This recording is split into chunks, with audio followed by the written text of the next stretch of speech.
Oi, pessoal. Então, a nossa primeira definição agora é de função. A gente diz que f é uma função de a em b se ela é uma relação que associa cada elemento x de a um único elemento y de b. Vamos primeiro escrever a notação. A gente escreve que f vai de a para b, e aí a gente pega f, um elementozinho de x, e isso dá um elemento y de b. A gente também pode escrever da seguinte forma: pega f, a função, que vai de a para b, que pega um x em a e leva em b em f de x. E f de x é o que a gente chama de y. Essas são as notações mais usuais. E aí, qual que é o conceito principal aqui de função? O que que é o mais importante? Esse único aqui. O único é a parte mais importante da definição de função. A gente pega um carinha de A e leva num único carinha de B. A gente pode desenhar lá com um diagrama de Venn. Por exemplo, vamos pensar aqui duas bolinhas que cada uma representa um conjunto. A gente pode desenhar igual a gente fez lá o diagrama de Venn para representar aquelas relações no último vídeo.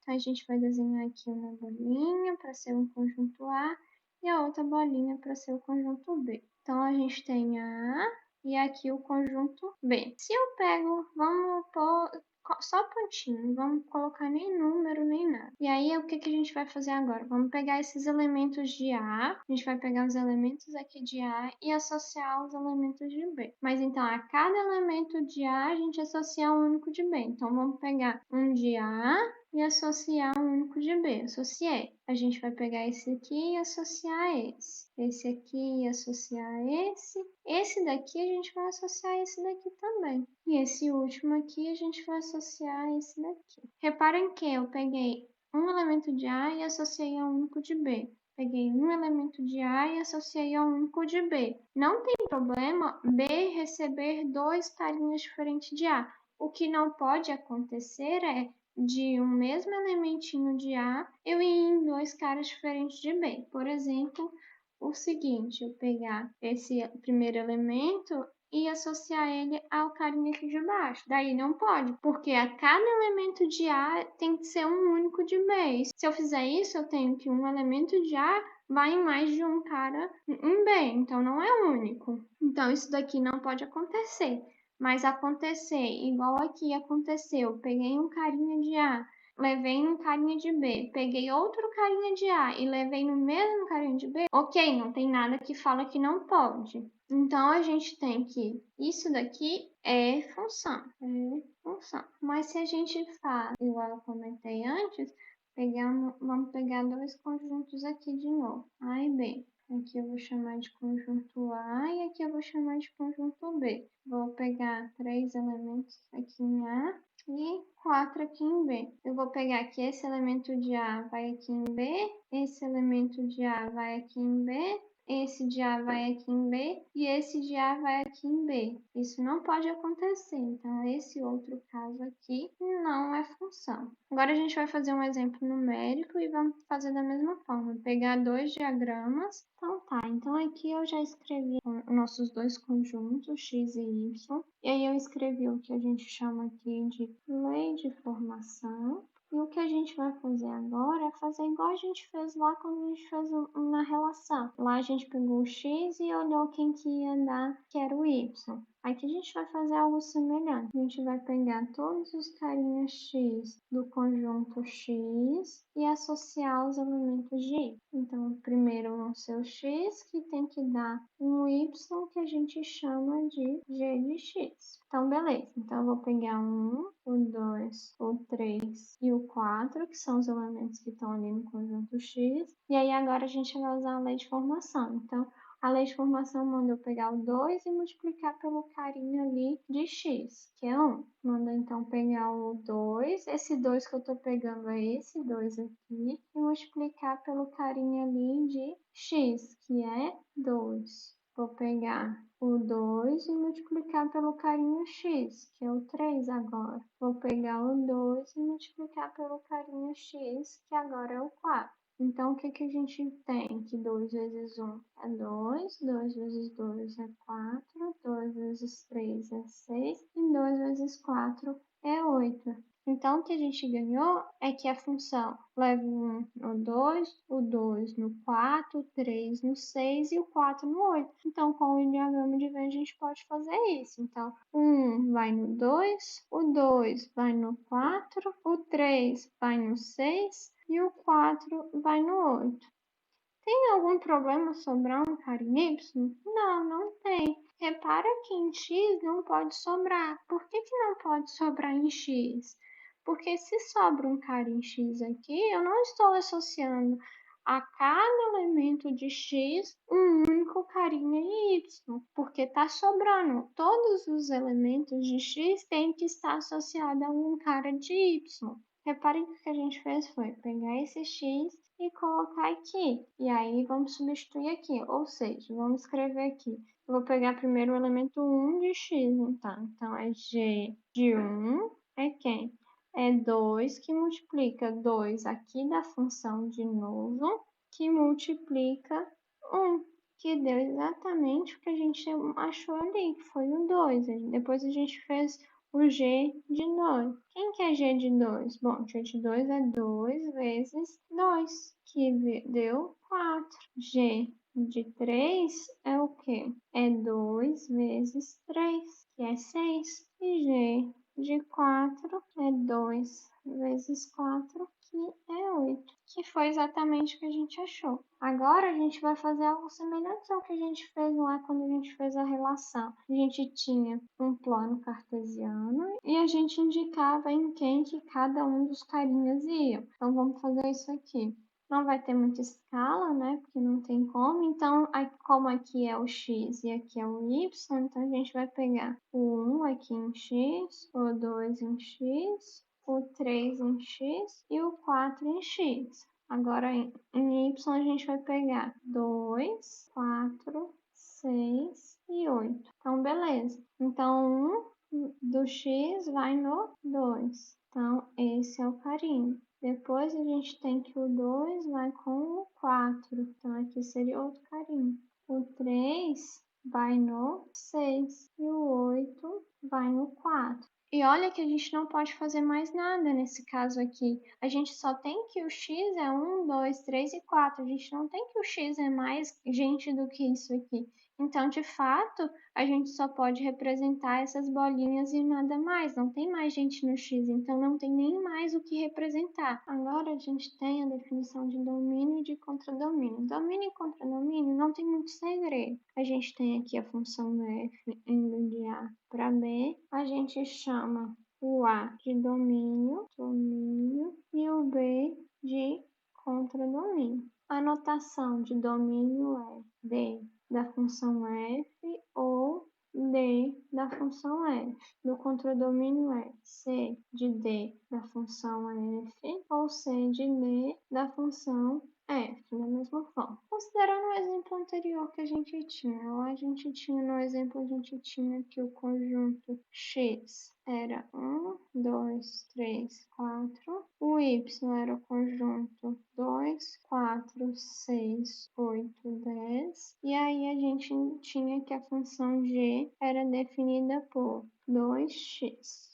Então tá, gente. Então, quem que é o domínio da função g? Bom, o domínio da função g nada mais é do que o próprio x, ou seja, o contradomínio da função g, quem que vai ser? É o y. Então, é o 2, 4, 6, 8 e 10. Agora a gente vai definir imagem. Mas a imagem é o quê? Ela é um subconjunto do contradomínio, em que é constituída por todos os elementinhos y, que é a imagem de algum x. O que eu quero dizer com isso? Aqui ficou faltando dizer que é x pertencente a B, né? A gente denota a imagem por IM de F ou também IM de F. Agora tá, vamos entender por um exemplo como assim. Vamos pegar de novo o mesmo exemplo anterior. Esse era o exemplo e a gente acabou de falar que o domínio da função g nada mais é do que o próprio x, o contradomínio da função g é o y. Agora falta olhar a imagem, mas a imagem nada mais é do que os elementos de y que são imagens de algum x. Ou seja, a gente conseguiu que o 1 ia no 2, o 2 ia no 4, o 3 ia no 6, o 4 ia no 8. Então todos os y que estão em y, que são imagens de algum x de x, são quem? Bom, o 2 é, o 4 é, o 6 é e o 8 é. Por quê? Bom, o 2 com 2, o 4 com 4, o 6 com 6 e o 8 com 8. Mas o 10 não faz parte da imagem. Então, nosso conjunto imagem são exatamente esses elementos que eu peguei o carinha de x e levei em alguém de y. Em quem esses carinhas foram levados que vão estar dentro da imagem, que foram o 2, o 4, o 6 e o 8. Aqui, então, a gente vê que o contradomínio pode ser diferente da imagem. É comum ele ser igual? Sim, pode ser que ele seja igual, mas ele pode ser diferente? Também, ele pode ser diferente. Um jeito de pensar esse tipo de questão é olhar o diagrama de Venn. Se a gente tivesse que desenhar o diagrama de Venn aqui, a gente teria então o 1, o 2, o 3, o 4, aqui o 2, o 4, o 6, o 8 e o 10. Então a gente tem que o 1 vai no 2, o 2 vai no 4, o 3 vai no 6 e o 4 vai no 8. Então a imagem é esse conjunto aqui dos elementos que recebem uma flechinha. Como o 10 está de fora, como o 10 está de fora, ele não pertence à imagem, porque ele não recebeu nenhuma flechinha nele.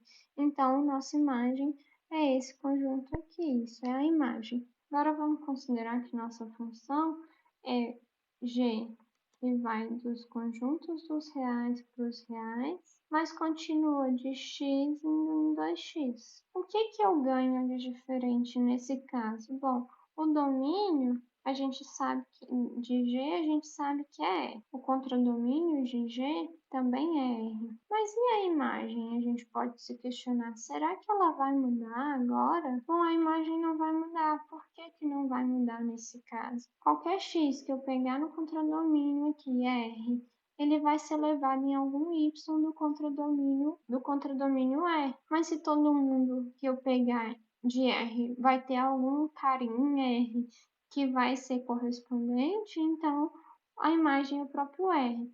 Pensem o seguinte, que por exemplo, um cara que não está aqui em X é o 1,5, por exemplo. 1,5, se eu pego ele, eu sei que ele está nos reais. 1,5 leva em quem? É em 2 vezes 1,5, que é 3. Mas 3 também está em R, então, beleza. Mas e se eu pego 1,6? Bom, 1,6 da mesma forma, não está em X, mas está em R. Mas 1,6 vezes 2 é 3,2, que também está em R.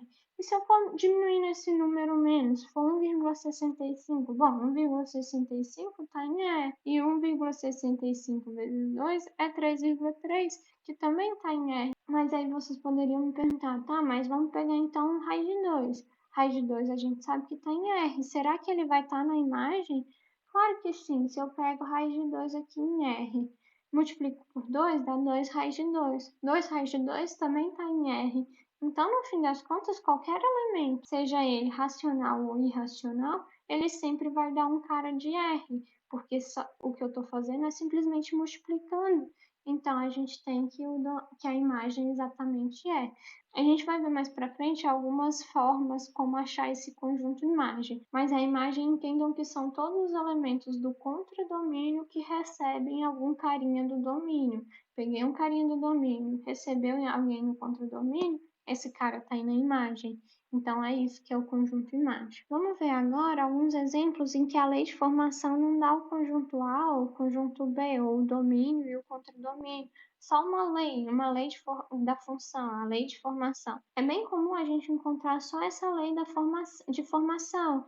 Daí, o que você tem que considerar é sempre o maior domínio possível. Então, vamos na letra A, que a gente tem que é 1 sobre x menos 6. O que não pode acontecer é que o denominador seja zero. Como que a gente vai fazer isso? A gente vai pegar esse denominador, x menos 6, então x menos 6 não pode ser zero, então tem que ser diferente de zero. A gente resolve como se fosse uma igualdade, x menos 6 igual a zero, então x é igual a 6, Só que como a gente quer diferente, x tem que ser, o que implica que x tem que ser diferente de 6. Então, a nossa única restrição é que x seja 6. Se nossa única restrição é que x seja 6, então o domínio da função f vai ser todos os reais menos o número 6, porque o número 6 não pode ser. Se for 6, vai ficar 1 dividido por zero, não existe. Então, a gente tem que tirar o 6. Isso vocês também poderiam escrever como R menos o número 6. Já na letra B, vamos fazer a letra B. A letra B, a gente tem que a função f é dada por x menos 1 dividido por 4. Existe algum tipo de restrição nessa letra B? O denominador não tem como zerar, então não tem o que olhar no denominador. E não tem nada que impede o numerador ser zero ou o que for. Então, o maior domínio possível é o próprio R. Então, o domínio dessa função aqui é igual a R. Pode ser todos os números reais. Na letra C, a gente tem que f de x é igual a raiz quadrada de x menos 7. Aí a gente tem que se perguntar o que não pode acontecer nesse caso. Bom, não existe raiz quadrada de número negativo. Então, só não pode ser negativo aquele número.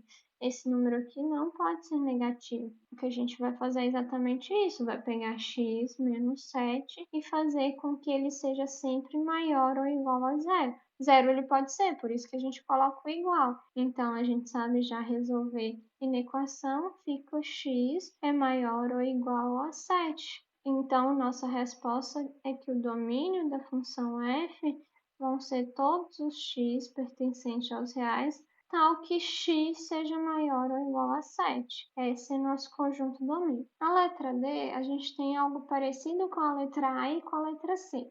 A gente tem que o denominador tem algo que pode ser gerado, mas a gente tem que no numerador tem uma raiz, ou seja, como a gente tem só até os números reais, a gente não sabe nada além dos números reais, a gente não tem raiz quadrada de número negativo. Como a gente não tem raiz quadrada de número negativo, o x menos 2 também tem que ser maior ou igual a zero. Então, a gente tem que x menos 2 tem que ser maior ou igual a zero, ou seja, x tem que ser maior ou igual a 2. Mas a gente também tem que x menos 3 não pode ser zero, então x menos 3 tem que ser diferente de zero, ou seja, x tem que ser diferente de 3. Então, essas são as nossas únicas duas restrições, que o x sempre seja maior ou igual a 2 e que o x não seja 3. Então, nosso domínio de f é o quê? São todos os x pertencentes a R, de forma que x seja maior ou igual a 2 e x seja diferente de 3. Agora, e se eu pego a letra C e escrevo ela diferente? Ao invés de ser dessa forma ali, vamos escrever aqui, letra E. Eu quero que f de x seja raiz cúbica de x menos 7. Tem alguma restrição nesse caso?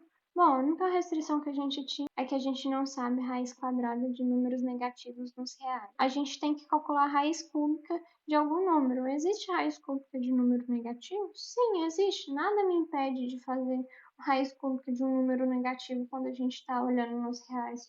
Então, a gente não tem nenhum problema. O domínio aqui dessa função f seria todos os reais, porque aqui é um cubo. Se fosse quadrado, não. Lembrando que cubo, quinto, sétimo, qualquer número ímpar ali, a gente sabe calcular essas raízes negativas. Agora, se for par, não, a gente não sabe, porque um número elevado a alguma coisa par sempre vai ser positivo. Por isso que a gente não tem raiz quadrada de número negativo nos reais. Por que eu insisto em dizer nos reais? Porque depois vocês vão estudar os números complexos. Nos números complexos, a gente tem como calcular raiz quadrada de número negativo. Talvez às vezes eu até fale, a gente não tem raiz quadrada de número negativo. Na verdade, a gente não tem raiz quadrada de números negativos nos reais, que é o nosso maior conjunto. Se no maior conjunto não tem, nos menores também não tem, né, gente? Por esse vídeo é isso, até mais.